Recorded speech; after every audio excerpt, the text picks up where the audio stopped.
منڈی میرالم سڑک پر روزانہ ٹریفک جام کا سامنا ہے اور اعتبار چوک چوراہے پر ٹریفک جام روز کا معمول بنی ہوئی ہے۔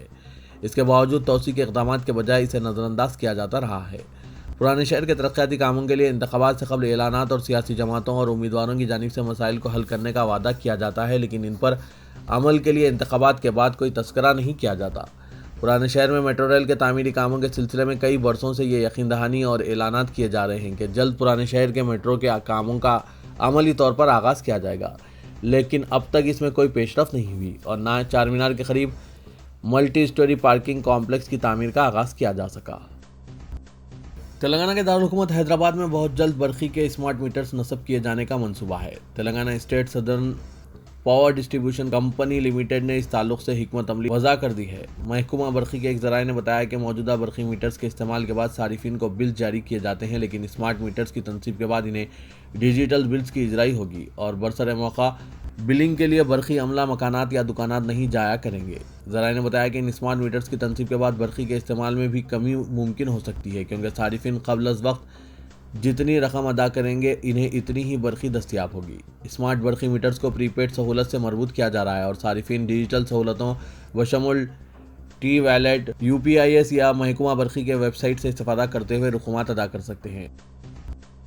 امیر حلقہ جماعت اسلامی ہند تلنگانہ مولانا حامد محمد خان نے اپنے صحافتی بیان کے ذریعے حکومت سے فوری طور پر ریاست میں مساجد کی کشادگی کا مطالبہ کیا ہے۔ انہوں نے کہا کہ کووڈ-19 کے بڑھتے ہوئے معاملات کے پیش نظر حکومت نے محکمہ صحت کی سفارشات کی بنیاد پر ابتدا میں 4 گھنٹے صبح 6 تا 10 بجے دن نرمی کے ساتھ لاک ڈاؤن نافذ کیا تھا۔ بعد میں اسے 1 بجے تک بڑھایا گیا اور اب صبح 6 بجے سے شام 5 بجے تک لاک ڈاؤن کے اوقات میں نرمی دی گئی ہے اور شام 6 بجے تک صبح 6 بجے لاک ڈاؤن جاری ہے۔ انہوں نے کہا کہ اب جبکہ صبح 6 تا شام 5 بجے نرمی کے اوقات میں تقریباً تمام ہی تجارتی ادارے، دفاتر، حتیٰ کہ شراب خانے بھی کھلے رکھنے کی اجازت ہے، لیکن مساجد میں مصلیوں کی محدود تعداد میں داخلے کی اجازت دی گئی ہے۔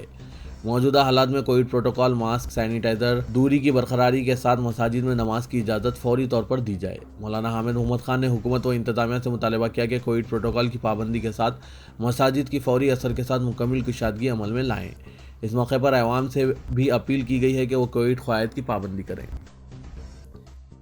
صدر حیدرآباد کرکٹ ایسوسی ایشن محمد اظہرالدین نے ایپیکس کونسل کی جانب سے انہیں نوٹس بھیجے جانے کو سستی شہرت حاصل کرنے کے لیے کی گئی مذموم حرکت قرار دیا۔ جم خانہ گراؤنڈ سکندرآباد میں پریس کانفرنس سے خطاب کرتے ہوئے انہوں نے کہا کہ ایپیکس کونسل کے ارکان کی جانب سے ان کی شبیہ متاثر کرنے کے لیے دانستہ طور پر یہ نوٹس بھیجی گئی، جبکہ انہوں نے کبھی بھی حیدرآباد کرکٹ ایسوسی ایشن کے مفادات کے خلاف کام نہیں کیا۔ اظہرالدین نے کہا کہ 9 اراکین کے منجملہ 5 اراکین گروپ بنا کر مسائل کھڑے کر رہے ہیں۔